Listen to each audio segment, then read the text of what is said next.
ನಮ್ಮ ಮೆಟ್ರೋ ಹಳದಿ ಮಾರ್ಗಕ್ಕೆ ಮುಹೂರ್ತ. ಕೆಲವೇ ದಿನಗಳಲ್ಲಿ ಶುರುವಾಗುತ್ತೆ ರೈಲು ಸಂಚಾರ. ಬೆಂಗಳೂರಿನ ಐಟಿ-ಬಿಟಿ ಕಂಪನಿಗಳಿರೋ ಏರಿಯಾಗೆ ಸಂಪರ್ಕ ಕಲ್ಪಿಸುವ ಪ್ರಮುಖ ರಸ್ತೆಗಳಲ್ಲಿ ಒಂದು ಸಿಲ್ಕ್ ಬೋರ್ಡ್ ಜಂಕ್ಷನ್. ಇಲ್ಲಿನ ವಿಪರೀತ ಟ್ರಾಫಿಕ್ ಸಮಸ್ಯೆ ಟ್ರೋಲ್ಗಳಿಂದ ಹಿಡಿದು ಶಾರ್ಟ್ ಫಿಲಂ ವರೆಗೂ ಕ್ರಿಯೇಟಿವ್ ರೂಪದಲ್ಲಿ ಹಾಗಾಗಿ ಸೋಷಿಯಲ್ ಮೀಡಿಯಾದಲ್ಲಿ ಟ್ರೆಂಡ್ ಆಗ್ತಾನೆ ಇರುತ್ತೆ. ಈ ಮಾರ್ಗದಲ್ಲಿ ರಸ್ತೆ ಸಂಚಾರದ ಒತ್ತಡವನ್ನ ತಪ್ಪಿಸೋದಕ್ಕೆ ಮೆಟ್ರೋ ಲೈನ್ ನಿರ್ಮಾಣವಾಗಿದೆ. ಸಿದ್ಧವಾಗಿ ಹಲವು ತಿಂಗಳುಗಳೇ ಕಳೆದರೂ ರೈಲು ಸಂಚಾರ ಮಾತ್ರ ಆಗಿಲ್ಲ. ಇದೀಗ ಮೆಟ್ರೋ ಹಳದಿ ಮಾರ್ಗವು ಸಾರ್ವಜನಿಕರಿಗೆ ಮುಕ್ತವಾಗೋಕೆ ಮುಹೂರ್ತ ಫಿಕ್ಸ್ ಆಗಿದೆ. ಅದನ್ನ ಪ್ರಧಾನಿ ನರೇಂದ್ರ ಮೋದಿ ಅವರೇ ಉದ್ಘಾಟನೆ ಮಾಡುತ್ತಿದ್ದಾರೆ. ಬೆಂಗಳೂರಿನ ಆರ್ವಿ ರಸ್ತೆ ಬೊಮ್ಮಸಂದ್ರ ನಡುವಿನ ಯೆಲ್ಲೋ ಲೈನ್ ಮೆಟ್ರೋ ಸಂಚಾರಕ್ಕೆ ಪ್ರಧಾನಿ ನರೇಂದ್ರ ಮೋದಿ ಆಗಸ್ಟ್ 10ರಂದು ಹಸಿರು ನಿಶಾನೆ ತೋರಿಸಲಿದ್ದಾರೆ. ಅಂದರೆ ಮುಂದಿನ ಭಾನುವಾರದಿಂದಲೇ ಬಹುನಿರೀಕ್ಷಿತ ಮೆಟ್ರೋ ಹಳದಿ ಮಾರ್ಗದಲ್ಲಿ ರೈಲುಗಳ ಸಂಚಾರ ಶುರುವಾಗಲಿದೆ. ಇದರ ಬಗ್ಗೆ ಸಂಸದ ತೇಜಸ್ವಿ ಸೂರ್ಯ ಸಾಮಾಜಿಕ ಮಾಧ್ಯಮದಲ್ಲಿ ಮಾಹಿತಿ ಹಂಚಿಕೊಂಡಿದ್ದಾರೆ.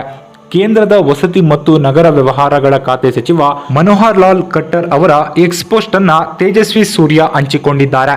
ಪ್ರಧಾನಿ ನರೇಂದ್ರ ಮೋದಿ ಅವರಿಂದಲೇ ಆಗಸ್ಟ್ 10ರಂದು ಹಳದಿ ಮಾರ್ಗಕ್ಕೆ ಚಾಲನೆ ಸಿಗುತ್ತಿರೋದು ಅಧಿಕೃತವಾಗಿ ಗೊತ್ತಾಗ್ತಿದೆ. ಅಷ್ಟೇ ಅಲ್ಲದೆ ಇದೇ ಸಮಯದಲ್ಲಿ ಬೆಂಗಳೂರು ಮೆಟ್ರೋ 3ನೇ ಹಂತದ 44.65 ಕಿಲೋಮೀಟರ್ ಕಾಮಗಾರಿಗೆ ಶಂಕುಸ್ಥಾಪನೆ ನೆರವೇರಲಿದೆ. ಸುಮಾರು 1561 ಕೋಟಿ ರೂಪಾಯಿ ವೆಚ್ಚದಲ್ಲಿ ನಮ್ಮ ಮೆಟ್ರೋ 3ನೇ ಹಂತದ ಕಾಮಗಾರಿ ನಡೆಯಲಿದೆ.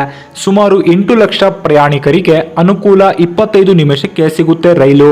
ನಮ್ಮ ಮೆಟ್ರೋ ಹಳದಿ ಮಾರ್ಗದಲ್ಲಿ ರೈಲು ಸಂಚಾರದಿಂದ ಸುಮಾರು 8 ಲಕ್ಷ ಪ್ರಯಾಣಿಕರಿಗೆ ಅನುಕೂಲವಾಗುತ್ತೆ ಅಂತ ತೇಜಸ್ವಿ ಸೂರ್ಯ ತಿಳಿಸಿದ್ದಾರೆ.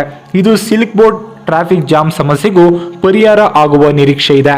ಈ ಮಾರ್ಗದಲ್ಲಿ ಜನರು ಸಾರ್ವಜನಿಕ ಸಾರಿಗೆಯನ್ನ ಬಳಸೋಕೆ ಮುಂದಾದರೆ ವಾಯು ಮಾಲಿನ್ಯ ಮತ್ತು ಸಂಚಾರ ದಟ್ಟಣೆ ಎರಡಕ್ಕೂ ಒಂದೇ ಸಲಕ್ಕೆ ಪರಿಹಾರ ಸಿಗುವುದರಲ್ಲಿ ಅನುಮಾನವಿಲ್ಲ.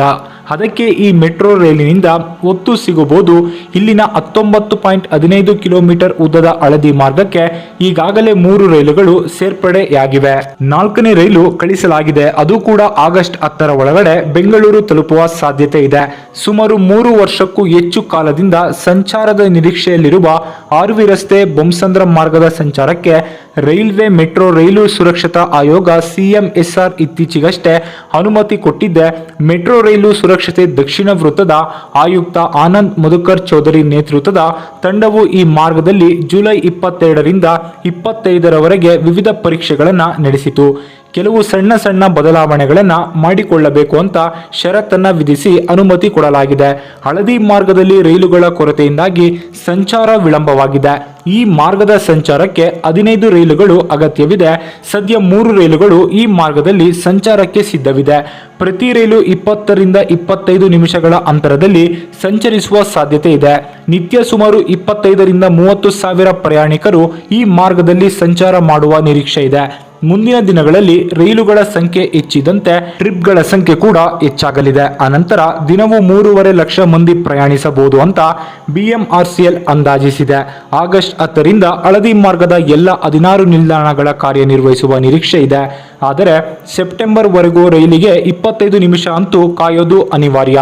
ಸೆಪ್ಟೆಂಬರ್ ಹೊತ್ತಿಗೆ 2 ರೈಲುಗಳನ್ನು ಸಂಚಾರಕ್ಕೆ ಸೇರಿಸಿಕೊಳ್ಳೋ ಯೋಜನೆ ಇದೆ. ಹಾಗೆ ಹಂತವಾಗಿ 2026ರ ಮಾರ್ಚ್ ವೇಳೆಗೆ ಪೂರ್ಣ ಪ್ರಮಾಣದ ಕಾರ್ಯಾಚರಣೆ ನಡೆಯಲಿದ್ದು ಆಗ ಪ್ರತಿ 5 ನಿಮಿಷಕ್ಕೊಂದು ರೈಲು ಪ್ರಯಾಣಿಕರಿಗೆ ಸಿಗಲಿದೆ. ಒಟ್ಟಿನಲ್ಲಿ ಬೆಳೆಯುತ್ತಿರುವ ಬೆಂಗಳೂರಿನ ಜೊತೆಗೆ ನಮ್ಮ ಮೆಟ್ರೋ ಕೂಡ ವಿಸ್ತರಿಸಿಕೊಳ್ಳುತ್ತಿದೆ. ಈ ವಿಡಿಯೋ ಇಷ್ಟ ಆಗಿದ್ರೆ ಲೈಕ್ ಮಾಡಿ, ಶೇರ್ ಮಾಡಿ, ಕಮೆಂಟ್ ಮಾಡಿ. ನಮ್ಮ ಚಾನಲ್ ಅನ್ನ ಸಬ್ಸ್ಕ್ರೈಬ್ ಮಾಡ್ಕೊಳ್ಳಿ ಸ್ನೇಹಿತರೆ.